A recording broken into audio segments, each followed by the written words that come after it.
ಎಲ್ಲರಿಗೂ ನಮಸ್ಕಾರ.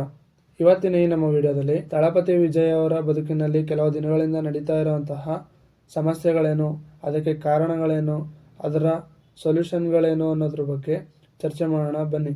ನೀವೇನಾದರೂ ನಮ್ಮ ಚಾನಲ್ಗೆ ಹೊಸಬರಾಗಿದ್ದರೆ ನಮ್ಮ ಚಾನಲ್ನ ಸಬ್ಸ್ಕ್ರೈಬ್ ಮಾಡಿಕೊಂಡು ಸಪೋರ್ಟ್ ಮಾಡೋದು ಮರಿಬೇಡಿ ಅಂತ ಹೇಳ್ತಾ ವಿಡಿಯೋ ಕಡೆಗೆ ಬರೋದಾದರೆ, ಮೊದಲನೇದಾಗಿ ಇಲ್ಲಿ ಮುಖ್ಯವಾಗಿ ಕಾಣೋದೆ ಕರೂರ್ ಸ್ಟ್ಯಾಂಪೇಡ್. ಇದು ಸೆಪ್ಟೆಂಬರ್ 27, 2025 ಕರೂರ್ ಡಿಸ್ಟಿಕ್ನಲ್ಲಿ ನಡೆದಂತಹ ಮತ್ತು TVK ಅಂದರೆ ತಳಪತಿ ವಿಜಯ್ ಅವರ ಪೊಲಿಟಿಕಲ್ ಪಾರ್ಟಿ ತಮಿಳಿಗ ವೆಟ್ರಿ ಕಳಗಂ ಪಕ್ಷದ ಕ್ಯಾಂಪೇನಿಂಗ್ ಆಗಿತ್ತು. ಈ ಸ್ಟ್ಯಾಂಪೇಡ್ನಲ್ಲಿ ಭಾಗಿಯಾದಂತಹ ಜನರುಗಳಲ್ಲಿ 41 ಜನ ಪ್ರಾಣ ಕಳ್ಕೊಂಡ್ರು. ಸುಮಾರು 100ಕ್ಕೂ ಹೆಚ್ಚು ಜನ ಇಂಜೂರಿಯಾಗಿ ಆಸ್ಪತ್ರೆಗೆ ದಾಖಲಾದರು. ವಿಜಯ್ ಅವರ ತಮಿಳಿಗ ವೆಟ್ರಿ ಕಳಗಂ ಪೊಲಿಟಿಕಲ್ ಪಾರ್ಟಿ ಕರೂರ್ನಲ್ಲಿ ಈ ಸ್ಟ್ಯಾಂಪೇಡ್ನ ಆರ್ಗನೈಸ್ ಮಾಡಿದರು. ಈ ರ್ಯಾಲಿಗೆ ತಮಿಳುನಾಡು ಗೌರ್ಮೆಂಟ್ ಅಂದರೆ DMK ಪಕ್ಷ ಪರ್ಮಿಷನ್ ಕೊಡ್ತು. ಬಟ್ ತಪ್ಪೆಲ್ಲಾಯಿತು ಅಂತಂದರೆ 10,000 ಜನ ಹಿಡಿಯುವಂತಹ ಒಂದು ಪ್ರೈವೇಟ್ ಲಿಮಿಟೆಡ್ ಜಾಗಕ್ಕೆ 27,000ಕ್ಕೂ ಅಧಿಕವಾದಂತಹ ಜನ ನುಗ್ಗಿದ್ದು ಮತ್ತು ಅಷ್ಟೊಂದು ಜನಕ್ಕೆ ಪರ್ಮಿಷನ್ ಕೊಟ್ಟಿದ್ದು ಮತ್ತು ಅಷ್ಟು ಜನರನ್ನ ನಿಭಾಯಿಸೋಕ್ಕೆ ಸರಿಯಾದಂತಹ ಸೆಕ್ಯೂರಿಟಿ ಕೊಡದೇ ಇರುವಂತಹದ್ದು ಈ ಕರೂರ್ ಸ್ಟ್ಯಾಂಪೇಡ್ಗೆ ಮುಖ್ಯವಾದ ಕಾರಣ ಅಂತಲೇ ಹೇಳ್ಬೋದು. ಈ ಘಟನೆ ಮತ್ತು ಸಾವು ನೋವುಗಳಿಗೆ ರ್ಯಾಲಿ ಆರ್ಗನೈಸ್ ಮಾಡಿದಂತಹ ವಿಜಯ್ ಅವರ ಪಕ್ಷ ಕಾರಣನ ಅಥವಾ ಕಡಿಮೆ ಜನ ಹಿಡಿಯುವಂತಹ ಜಾಗಕ್ಕೆ ಜಾಸ್ತಿ ಜನಕ್ಕೆ ಪರ್ಮಿಷನ್ ಕೊಟ್ಟಂತಹ DMK ಗೌರ್ಮೆಂಟ್ ಕಾರಣನ? ನಿಮ್ಗೆ ಏನು ಅನಿಸುತ್ತೆ ಇದ್ರ ಬಗ್ಗೆ? ಇದನ್ನು ನೀವು ಕೆಳಗಡೆ ಕಮೆಂಟ್ ಬಾಕ್ಸಲ್ಲಿ ತಿಳಿಸಿ. ಇನ್ನು ನೆಕ್ಸ್ಟ್ ಬರೋದಾದರೆ ಜನನಾಯಕನ್ ರಿಲೀಸ್. ತಳಪತಿ ವಿಜಯ್ ಅವರು ನಟಿಸಿ H. ವಿನೋದ್ ಅವರು ಡೈರೆಕ್ಟ್ ಮಾಡಿ ನಮ್ಮ KVN ಪ್ರೊಡಕ್ಷನ್ನಲ್ಲಿ ತಯಾರಾಗಿರುವಂತಹ ಈ ಸಿನಿಮಾ ಜನವರಿ 9, 2026 ಪೊಂಗಲ್ ವಿಶೇಷವಾಗಿ ಸಿನಿಮಾ ರಿಲೀಸ್ ಆಗಬೇಕಿತ್ತು. ಆದರೆ ಕೆಲವು ಕಾರಣಗಳಿಂದ ಸಿನಿಮಾ ರಿಲೀಸ್ ಆಗಿಲ್ಲ.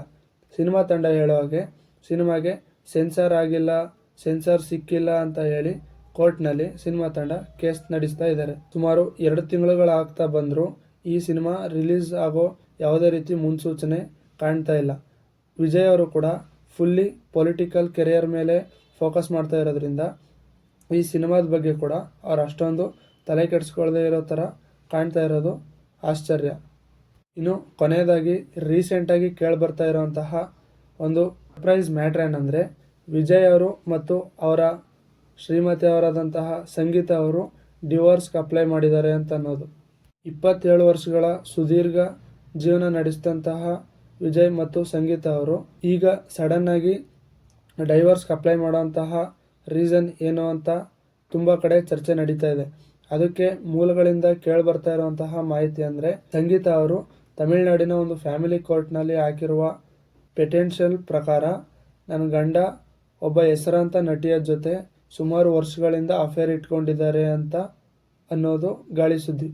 ಮತ್ತು ಅದೇ ರೀತಿ ಇನ್ನೊಂದು ಗಾಳಿ ಸುದ್ದಿ ಏನಂದರೆ, ಆ ಹೆಸರಾಂತ ನಟಿ ತ್ರಿಷಾ ಕೃಷ್ಣನ್ ಅನ್ನೋದು ಇನ್ನೊಂದು ಆಶ್ಚರ್ಯವಾದಂತಹ ಸಂಗತಿ. ಇಡೀ ತಮಿಳುನಾಡು ಜನ ಆ್ಯಂಡ್ ತಳಪತಿ ವಿಜಯ್ ಅವರ ಕೋಟ್ಯಾಂತರ ಜನ ಅಭಿಮಾನಿಗಳು ಇದು ಸುಳ್ಳು ಸುದ್ದಿ, ಇದು ಅಪೋಸಿಟ್ ಪಕ್ಷದವರು ಅಂದರೆ ಪ್ರೆಸೆಂಟ್ ಇರೋ ಅವರ ಕೈವಾಡ ಇದೆ, ಇದು ಅವರ ಫ್ಯಾಮಿಲಿ ಹೊಡಿಬೇಕು ಆ್ಯಂಡ್ ವಿಜಯ್ ಅವ್ರನ್ನ ಕುಗ್ಗಿಸ್ಬೇಕು ಅಂತ ಮಾಡ್ತಾ ಇರೋ ಷಡ್ಯಂತ್ರ, ಹೀಗೆ ಸುಮಾರಷ್ಟು ಕಾರಣಗಳು ಕೊಟ್ಟು ತಳಪತಿ ವಿಜಯ್ ಅವ್ರನ್ನ ಅವರ ಫ್ಯಾನ್ಸ್ ಡಿಫೆಂಡ್ ಮಾಡ್ತಾಯಿದ್ರು.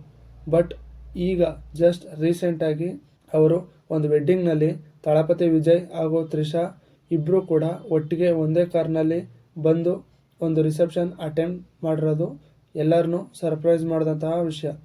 ಈ ವಿಡಿಯೋಗಳನ್ನ ನೋಡಿ ಕೆಲವು ಅವರ ಫ್ಯಾನ್ಗಳೇ ಕೂಡ ಅವರನ್ನು ಹೇಟ್ ಮಾಡೋಕ್ಕೆ ಅಂದರೆ ಡಿಫೆಂಡ್ ಮಾಡೋದನ್ನು ನಿಲ್ಲಿಸಿದ್ದಾರೆ. ಈ ಎಲ್ಲ ಕೆಲವೊಂದು ರೂಮರ್ಸ್ಗಳು ಆ್ಯಂಡ್ ಇಲ್ಲಿಗಲ್ ಇಶ್ಯೂಗಳು, ಪೊಲಿಟಿಕಲ್ ಪ್ರೆಷರ್ ಇದೆಲ್ಲ ಸ್ಟಾರ್ಟ್ ಆಗಿದ್ದು ಅವರು ಯಾವಾಗ ಅವರದ್ದೇ ಆದಂಥ ಒಂದು ಸ್ವಂತ ಪಕ್ಷ ಕಟ್ಟಿದ್ರೋ ಅಲ್ಲಿಂದ. ನಮಗನ್ಸೋ ಪ್ರಕಾರ ಏನು ನಡೀತು, ಏನು ನಡೆದಿದೆ ಅನ್ನೋದನ್ನು ಹೇಳಿದ್ದೀವಿ.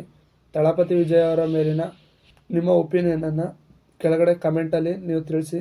ಅವ್ರು ಸರಿನಾ ತಪ್ಪಾ ಅಥವಾ ಅವ್ರು ಮಾಡ್ತಾ ಇರೋದು ನಿಮ್ಗೇನು ಅನಿಸುತ್ತೆ ಅನ್ನೋದನ್ನು ಕೆಳಗಡೆ ಕಮೆಂಟಲ್ಲಿ ತಿಳಿಸಿ ಅಂತ ಹೇಳ್ತಾ ವಿಡಿಯೋ ಎಂಡ್ ಮಾಡ್ತಾಯಿದ್ದೀನಿ. ಈ ವಿಡಿಯೋ ಏನಾದರೂ ನಿಮ್ಗೆ ಇಷ್ಟ ಆಗಿದ್ರೆ ಲೈಕ್ ಮಾಡಿ, ಶೇರ್ ಮಾಡಿ, ಸಬ್ಸ್ಕ್ರೈಬ್ ಮಾಡಿ ಅಂತ ಹೇಳ್ತಾ ವಿಡಿಯೋ ಎಂಡ್ ಮಾಡ್ತಾಯಿದ್ದೀನಿ.